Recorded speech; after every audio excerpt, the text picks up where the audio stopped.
Ma'am, okay na ho kayo ah. Kita na lang po tayo sa next session ninyo. Off po ko kasi bukas eh. Diba, ingat po kayo.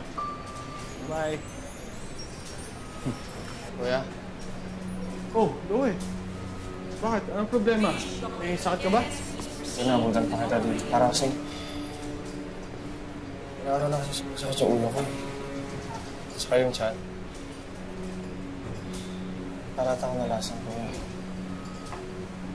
Ha? Sino? Paano? Kaya, Loe, seryosong bagay yan ah. Kaya mabuti pa, umupo ka muna dito. Di ka. Upo ka muna. Papatingin kita dun sa kaibigan ko, doktor, ha? Hintayin mo lang ako dyan. Wala ka na ng silbi. Pabigat ka pa! Dadagdagan mo pa problema ko? Hindi na kita dapat sinama dito eh! Oh. Okay ka lang? Anong problema? Nakakatawa ka rin eh, no? Ang lakas ng loob mong mangarap eh wala ka naman alam! Wala kang pinag-aralan, di ba? Di ba? Wala akong silbi, kuya? Ha? Wala akong silbi? Ano sinasabi mo? Wala akong silbi, di ba? Loe, ano sinasabi? Wala akong silbi! Wala akong silbi! Wala akong silbi! Loe, ano ba? Wala akong silbi! Wala akong silbi! Wala akong silbi! Hoy, Loe, ano ba? Sabi ko sa'yo, wala akong silbi! Umuha lang ako sa gusto mo, di ba?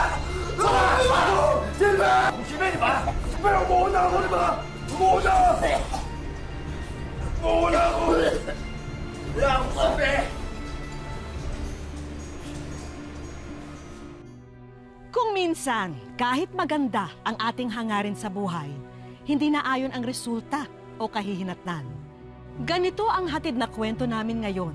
Isang binata na nangarap para sa kanyang mga mahal sa buhay, ngunit sinuklian ng trahedya ng kapalaran. Magandang araw po mga kapuso. Ako po si Vicky Morales at ito ang Wish Ko Lang. Meron ka bang alam na dahilan na nag-trigger nito sa kapatid mo? Wala ho, Dok eh. Hindi ho din uso yung ganitong klaseng sakit sa pamilya ho namin. At wala din kamo siyang bisyo? Wala ho, Dok. Hindi ho siya naninigarilyo. Hindi din ho siya umiinom. Kaya imposible din ho na nagdadrug siya. Pwede mo bang ikwento sa akin kung paano nag-umpisa ang lahat? Para maintindihan ko kung paano siya umabot sa ganyang kalagayan. Siguro ho, Dok. Nagsimula to nung bumalik ho ako doon sa probinsya namin. Panganay po kasi ako. Breadwinner ng pamilya. Kaya nagbakasakali ako umalis at naghahanap buhay. Swinerte po ako dahil nakatapos ako ng massage therapy course. Pagiging caregiver. Iba't ibang trabaho din ang pinasok ko. Sayang na, kuya. Hindi ako nakapag-aral ng physical therapy na yan. Hindi sana, parehas tayong kumakayod niya. Uy, bakit, ha? Tumutulong ka naman sa paggapas ng palay, hindi ba? Nay, ang ibig ko sabihin, yung maayos na trabaho. Yung malaking sweldo para kay kuya.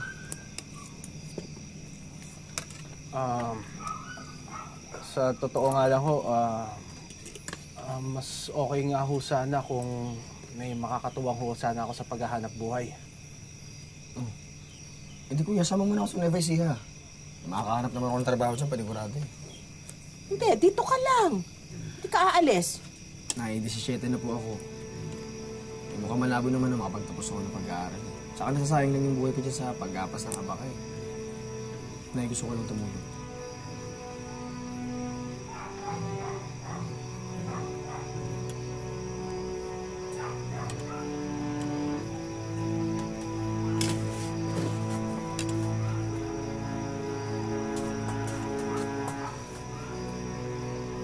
Umalis si Loe kahit ayaw ng nanay niyo? Desidido ho kasi talaga magtrabaho si Loe.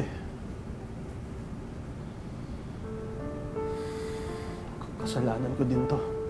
Bakit naman? Dahil ako ho ang nagdala sa kanya dito. Akala ko ho, siswertehin din siya. Kagaya ko.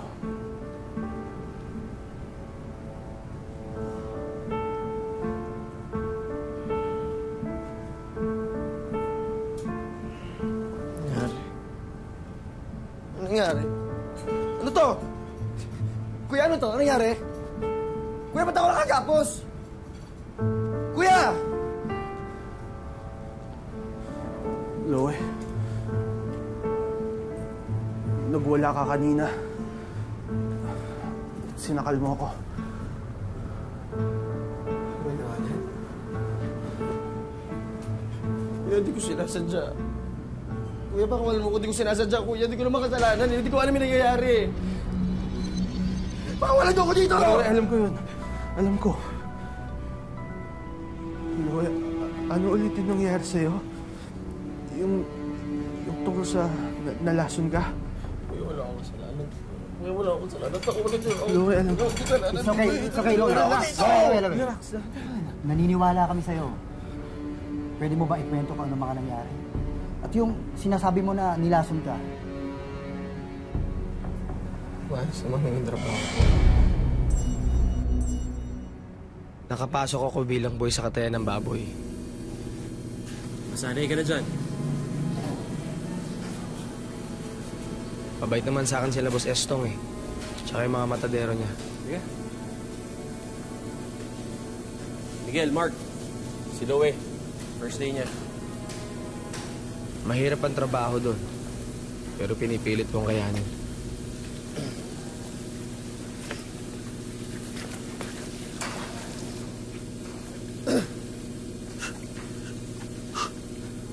Sige, kaya mo yan. Hinga-hinga ka lang.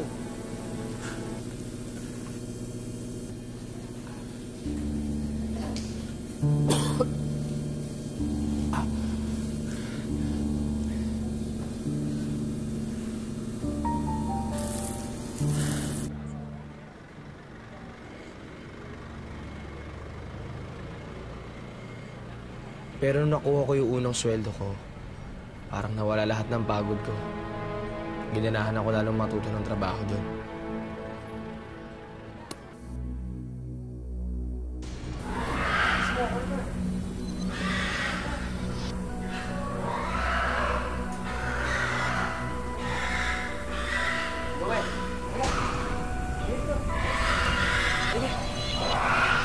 Gusto mo malaman ko yung sikreto namin? Kung bakit malakas kami?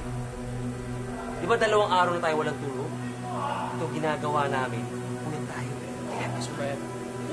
Tulungan mo nga ako. May cellphone ka ba dyan? Ilawan mo naman kami. Ha? Ilawan mo ako ha? Ako naman. Ilawan mo dyan. Ilawan mo. Ilawan mo! Ilawan mo ako! Yan, naka na yan? Naka na yan?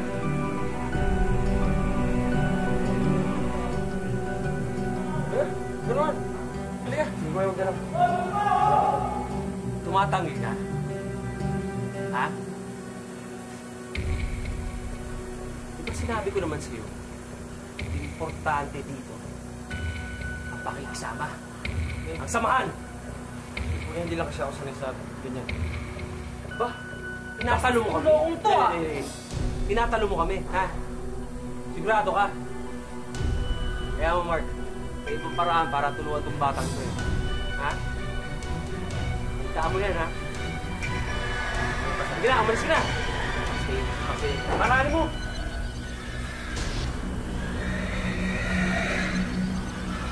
Araw ka din. Ano pang nangyari pagkatapos nun? Ito na lang ano ba sa ang pahirapan ko, kuya.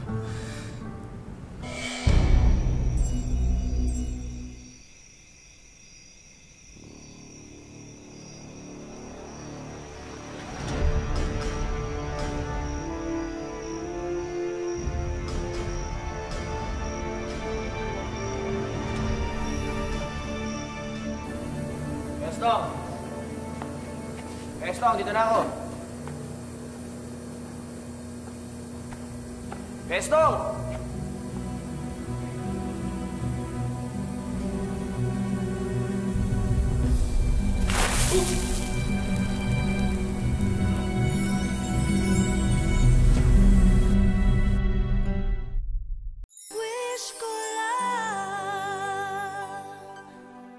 Halos 1 taon na sa kanyang trabaho sa katayan si Loe.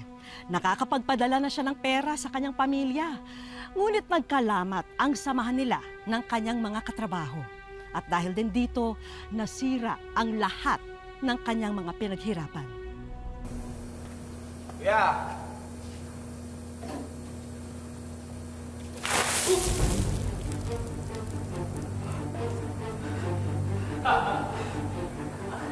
Ano?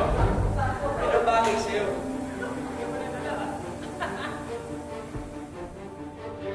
Bakit hindi mo sinabi sa akin yung ginagawa nila sa'yo? Sorry kuya, okay lang kasi madami ko pa sa mga problema ko eh. Ano pa? Ano pang ginawa ng mga hayop na yun sa'yo, ha? Kuya, marami. Basta may pagkakataon sila, sinasaktan nila ako. Minsan naisipan kong unahan na sila eh, lumaban. Pero 3 sila, isa lang ako. Ano? Eh, tuloy mo. Halika. Tapang ka na. Ano? Ano? Papalag ka na?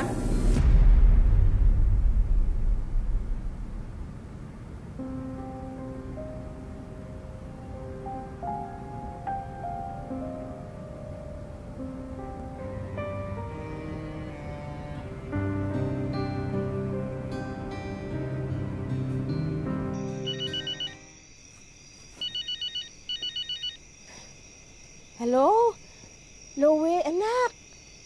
Naku naman, akala ko hindi ka natatawag.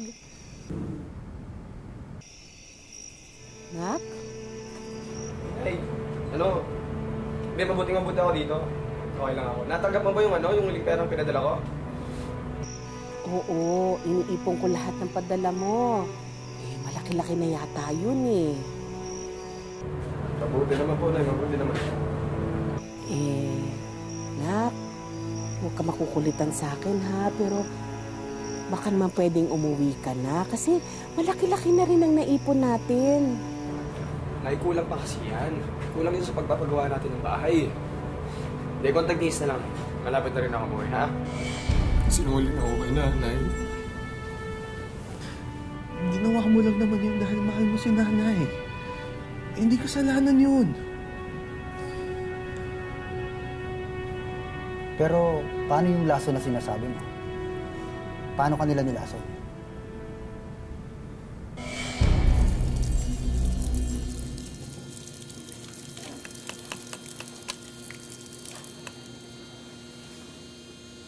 Oh, bata, relax ka lang, easy ka lang. Easy ka lang, magsusorry lang kami. Bata, napag-isip-isip namin na okay ka naman pala. Tsaka napag-isipan ko, ititigil na namin yung bisyo namin. Kaya ano, tabla na tayo. Loe, kaarawan ko ngayon. Eh, may konting kasiyahan mamaya, baka pwedeng sumama ka. O, tagay na, Loe! Teka, bata pa yan. Hindi pa niya kaya sumabay sa atin. Oh, eto. Ito muna. Ito sa'yo. Yan. Sabi ko naman sa'yo, okay na tayo eh. Teka, Mark. Wala ng yelo. Oh, Louie, sumama naman oh. Sige, sige. Yung yelo. Paano? Tara.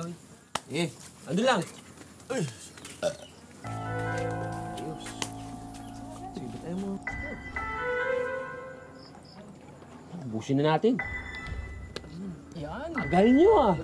Saan nyo pa kinuha yan sa tindahan? Bagal bata mo eh. Oh, eto ah. Kuya parang tukas ah. Dahil kaarawan ko ngayon, at ikaw ang pinakabata, ikaw ang pinakabugoy. Ang pinakabagong tropa, ito sa'yo. O Mark, total, siya na ang bago mong best friend. Ito sa'yo. O, straight nyo yan, dahil birthday ko eh. Straight. Cheers! Cheers! Oo. Sige pare. Straight ah. Nice! Diretso nyo na yan! Yan! Woo! Ano bata? Ano, kamusta lasa? Sarap. Di masarap. So, umpisa lang yan, masanay ka din. Bigyan mo pa. Kasi ano na yung... Doon nagsimula sumakit yung ulo ko tsaka yung tiyan ko. Kuya, parang araw-araw ganun kasalit eh. Tapos parang ako nasisiraan na ng ulo. Kaya ako pumunta dito. Mas makabubuting magpahinga muna siya sa ngayon. Habang hinintay natin ang resulta ng blood test niya. Doon malalaman natin kung anong laso na nilagay nila. Sige, Doc. Maraming salamat ho.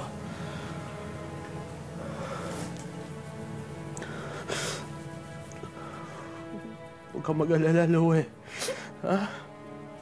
Huwag ka mag-alala. Aayusin ko to. Akong bahala. Akong bahala sa'yo. Iuuwi kita.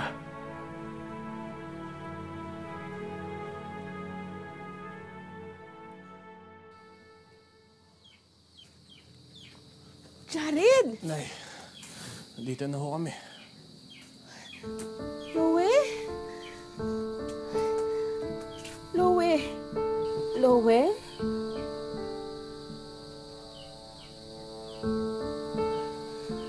Loe, anak? Loe? Bakit siya ganito? Loe? Kawawa naman ang anak ko. Pinagamot ko na po siya. At may nakita hong chemical sa dugo niya. Kaya baka tama ho yung hinala ni Loie na nilason ho siya. Nilason siya? Wala bang gamot doon sa lason na yun? Sa ngayon ho, pinag-aaralan pa po nila eh. Pinapunta ko na rin ho yung pulis dun sa Katayan. Kaya lang ho, nakatakas ho yung mga tao.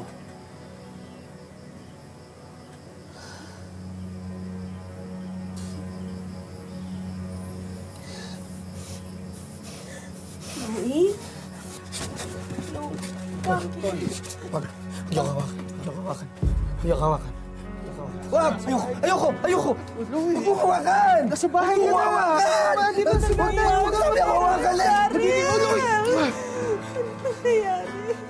Sana di ako umalis! Sana di ako nagtrabaho! Dapat di ako umalis! Ba't di ako umalis eh? Huwag mo hawakan. Hawakan. Hawakan. Hawakan. Hawakan. Nasa bahay ka. Hindi kita aanuhin. Sabi ko walang hawak! Sabi ko walang hawak eh! Sabi ko walang hawak! Sabi ko walang hawak eh! Sabi ko walang hawak eh! Sabi ko...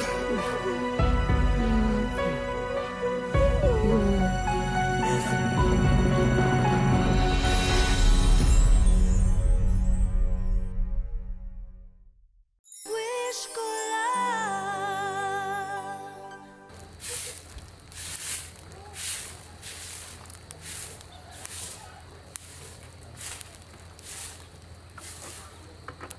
Oh, kamusta na po si Loe? Kinahihiyak bata niya. Matay na sana siya doon sa trabaho niya! Yes, sir. Pasensya na po. Andito ho kasi ako ngayon sa probinsya eh. Okay po. Sige po, sir. Tatawagan ko na lang ho kayo pagka nakabalik na ho ako. Malas ako sa kapatid. Malas! Anak, kamusta ka na, ha?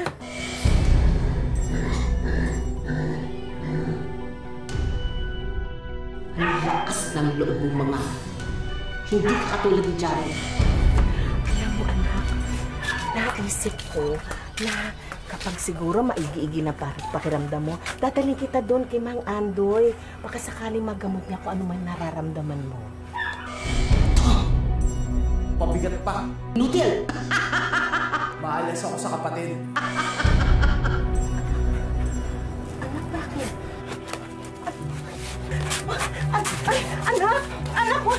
Jared! Loe! Jared, anak niyo! Papatayin niya ako eh! Tumigil ka! Huwag mo saktan ang kapatid mo! Huwag mo sasaktan ang kapatid mo!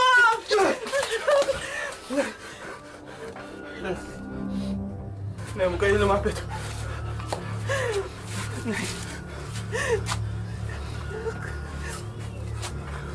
Anak, ako ang nanay mo.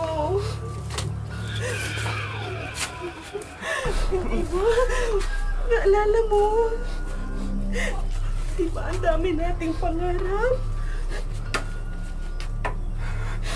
Anak, di ba pagkagawa pa rin natin yung bahay? Nay, Hindi Di ba sabi mo paaaralin mo yung mga kapatid mo? Di ba si Johanna, si Linggay?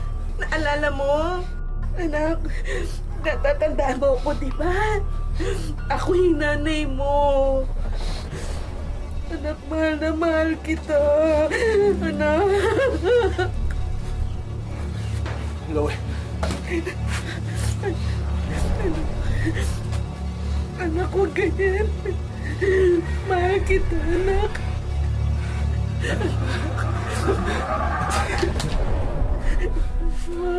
Sorry.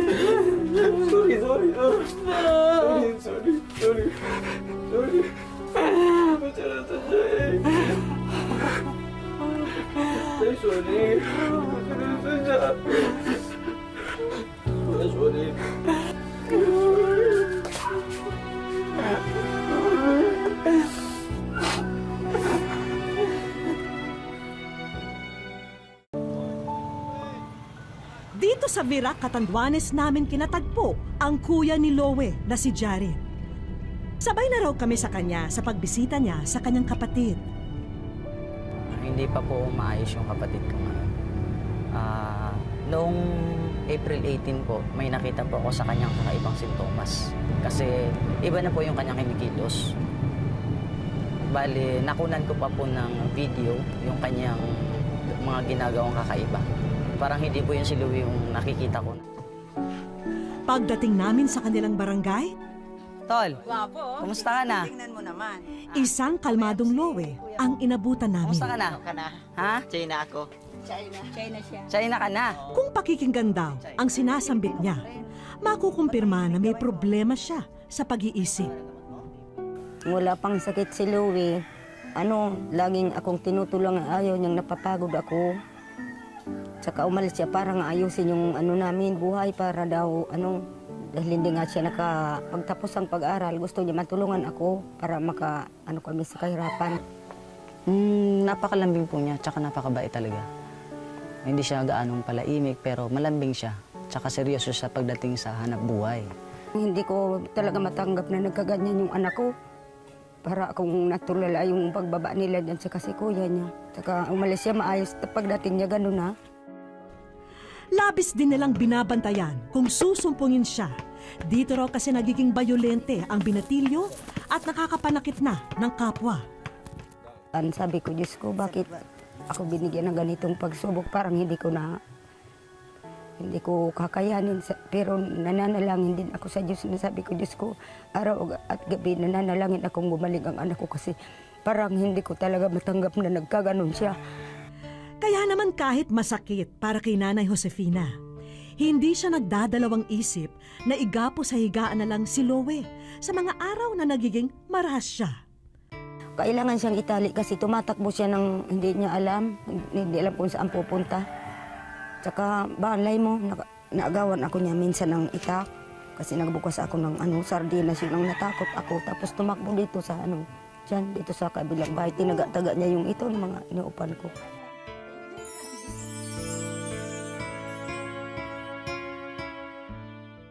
Sa aming pagbabalik. Maraming salamat po, Tita Becky Morales. May bola na po ako. Wish ko lang.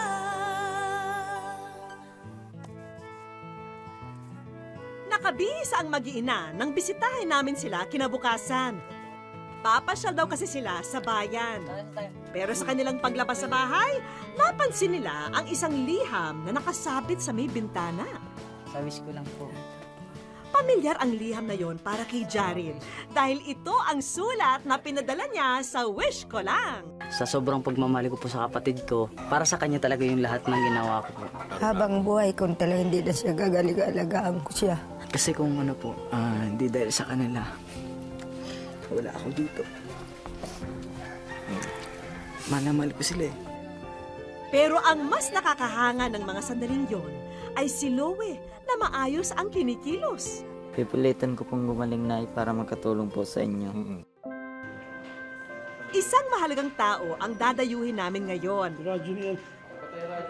Ang doktor na tumingin at nagreseta ng mga gamot ni Loe. Ayon kay Doc Gibson, malaki raw ang ipinagbago ng kanyang pasyente mula nang huling masuri niya noong nakaraang Abril. Nung unang dinala sa akin si Louie, hindi ko siya talaga makausap. Kumbaga blank stares lang. Tapos pag nagsasagot naman siya, talaga napaka-irrelevant, no? And then may violent tendency siya, tapos irritable din. Tapos nag-follow up na rin siya sa akin for the first time. Malaki na yung in-improve niya. So I can already converse normally sa kanya, although may mga certain pa na irrelevant na sagot. Ipinaliwanag din sa amin ni Doc ang maaring naging sanhi ng sakit ni Lowe. Possible na baka napainom siya ng possibly hallucinogenic and stimulant at the same time. So siguro pinakamalapit na substance, baka shabu, napainom siya ng shabu na hindi niya, na wala siyang kaalam-alam. Pero sa ngayon, nabuhayan ng pag-asa ang pamilya ni Lowe. Maganda yung prognosis niya. Kasi lalo pa ngayon na since nag-start tayo ng medication, nakakita agad tayo ng improvement. So relatively, compared sa mga chronic cases talaga ng mga schizophrenic, mas maganda ang outlook ko kay Louie na pwedeng gumaling pa talaga. Masaya ako na gagaling pa siya habang ginagamot para maano rin niya yung kinabukasan niya.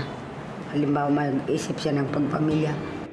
Invitado po kayo sa kasal.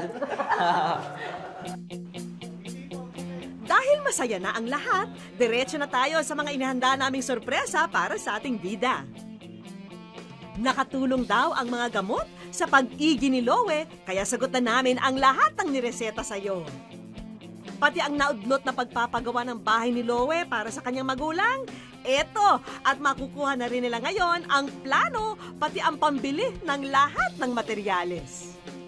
At kung sakaling madudugtungan pa ang buwan na kailangan niyang magpadoktor, sagot na namin ang pondo para rito. Ang bait-bait ng Diyos sa amin. Natulungan po kami. Mahal na mahal ko kayo, ma'am. Tsaka si kapatid ko, lahat talaga gagawin ko para sa inyo. Hindi ko naman alam talaga. Kaya nagpapasalamat ako. Malaking pasasalamat ko sa inyo lahat. Maraming salamat po, Tita Becky Morales. Nay. May bola na po ako. Sa mga kagaya ni Lowe, higit pa raw sa gamot ang kailangan nila dahil mahalaga rin ang ating pag-unawa. Dito rin masusukat ang ating hangganan ng tunay na pagmamahal kapag tayo'y handang magtiis at magtiyaga para sa kapwa nating nangangailangan ng kalinga. Hanggang sa susunod na Sabado mga kapuso, ako po si Becky Morales at ito po ang Wish Ko Lang.